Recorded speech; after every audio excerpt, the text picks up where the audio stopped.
All right, let's shift gears slightly, excuse the pun, and have this discussion. Recent transport tensions and protests in Soweto are putting pressure on the government to fast-track regulations for e-hailing services in South Africa.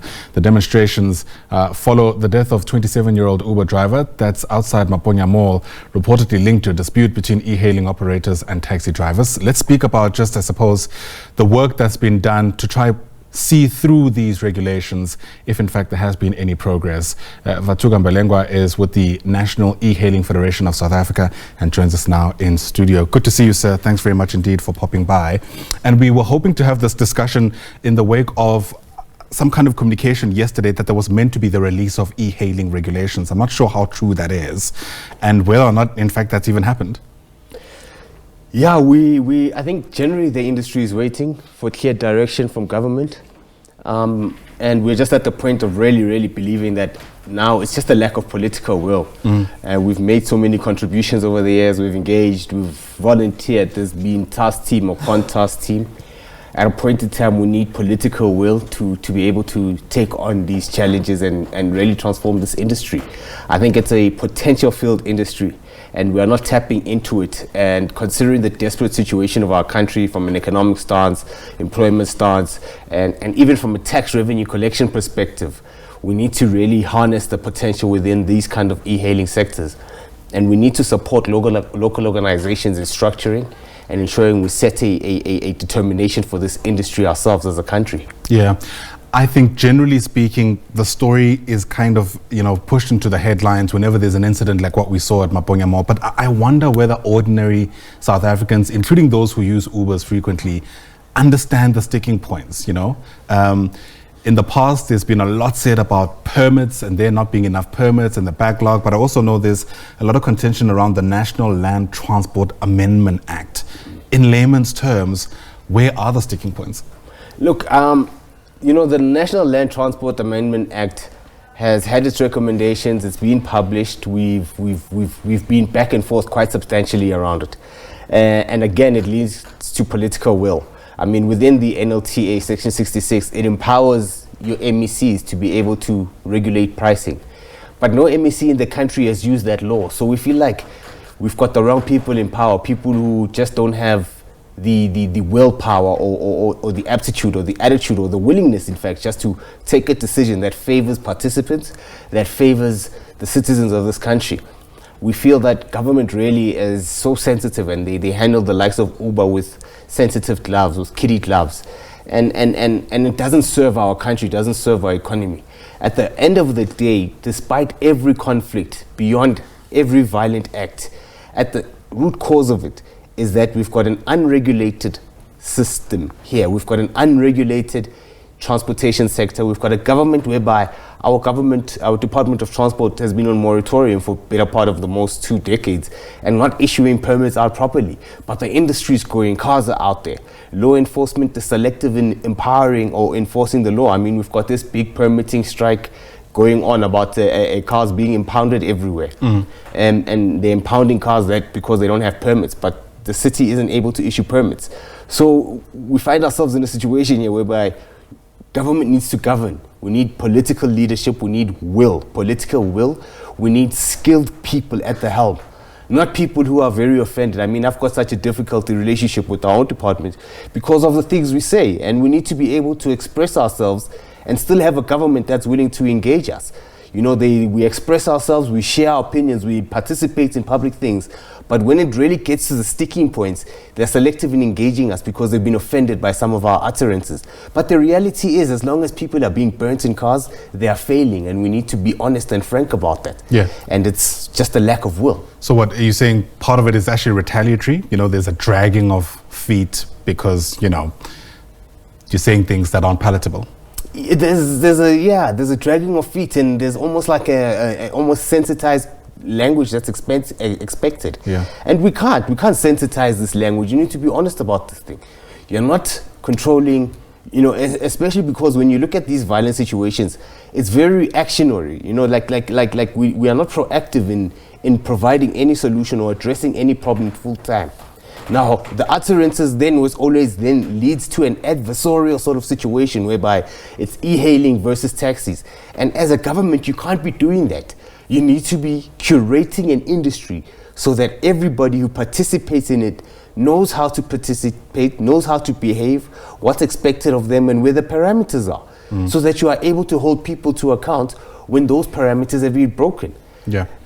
A lot of what the e-hailing industry has come with is actually quite unprecedented. I mean, it's even as recent as 15 years ago. It's hard to imagine a scenario where you can live in Johannesburg and get around with ease without actually owning a car. The point I'm trying to get at is that there's a lot of reinventing of the wheel, excuse the pun. You know, we have to think differently and not necessarily assume that the way in which, you know, the laws were put together would work. Are there countries that have gotten this right? Look, I think one of the things that are important to consider is that we do need to have an agile legal making framework, and we take too long to pass laws. And we should then consider the impact of disruption, especially tech disruptions, all over the world. So the disruption of Uber and Bolt isn't unique to us.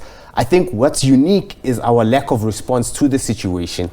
And we're sitting back and letting South Africans who are public transportation operators take the blame and not holding this global disruptor to account. Now, we must appreciate that tech and that tech disruption is going to every industry. And e-hailing is just the start. You've got even your sweeps out where you've got your domestic workers that are app-based workers. And this is going to across all industries. And we really need to start then becoming more agile as a government and becoming more proactive in setting parameters. But I think more importantly, we need to decide the impact of technology. Do we want it to empower and aid our people in building businesses and increasing their economic participation, or do we want it replaced? Because you look at the investment behavior of organizations like Uber, they are building driverless vehicles. They're not interested in the human element. They're going to push people out. And what we can definitely see with the kind of political behavior is that our politicians will allow it.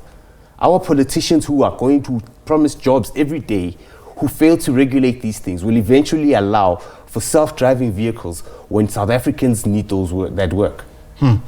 Sure. You and I were saying off air that we've had this discussion for years now. And I can't help but think back to the time when the violence was playing out at Maponya Mall. And in fact, the MEC came to that mall, kicked the media out because there were important discussions that were meant to be had. I don't think you were in that room on that day, but I can't help but wonder what is being said behind closed doors, given just how much hasn't changed over the years. Look, I tell you this much. In all the meetings and all the political figureheads that keep changing, none of them are in that office long enough to actually develop an idea and proper concept to the problems at hand. The current MEC is talking about launching an app, a South African app. Firstly, as government, it's not your job to participate or be competitive in business. It's to create a competitive business environment, right? You don't go challenge ShopRite by opening a spaza shop, no. Now you're talking about two app companies that are global disruptors that within the country command a fleet of over 150,000 vehicles, right? And you've got an MEC who can't even get a database from them to say who is driving on my roads. And you feel like you've got the skill set to go and then take government money, waste more taxpayers' money, launch yet another app that is going to fail because you don't understand the conditions as to why all the other South African apps are already failing. They're failing because you haven't deployed a price determining instrument. Don't go into business, use the laws that you are empowered with, MEC. You can determine the pricing today if you want to use that. But they are funded not to take these decisions, or just don't know they have the ability to take these decisions, or they don't care. But the reality is launching an app isn't a solution. And putting out those sort of solutions into public simply stipulates and says to me that you're not thinking about this problem deeply enough. You don't understand its impact on the country. You don't understand how other business people who are trying to launch apps are impacted by your lack of political will to ensure that you create the right environment. And what you're going to do is that you're going to take the city of Johannesburg money, you fund an app that will eventually fail because you don't have the skill set to go up against Uber and Bolt. So what do we do, Vhatuka? We know we only have elections in this country every 5 years. We recently had one. Something tells me the political establishment is unlikely to change anytime soon. And you know, I sitting across you now, actually don't know what the solution looks like in the interim. I believe that public transportation needs to actually become more strategic in social disruption.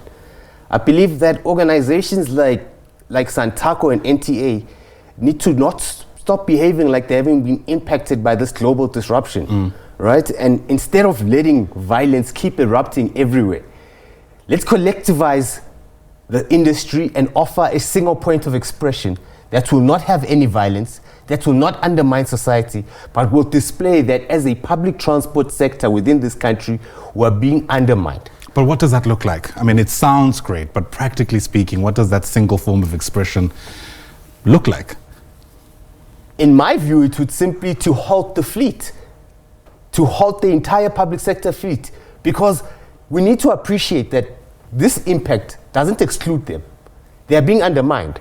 We need to appreciate that very soon we're going to have a collapsed public transport system that is ridden with violence that we can't identify or we can't halt. We need to appreciate that the lack of control over Bolt and Uber, who onboard cars every day at will soon outnumber the minibus taxi fleet. So they need to become proactive. They need to become proactive in lifting their voices and defending their industry and demanding government get involved. I think for far too long they've ignored politics, but it's the politicians that are undermining them.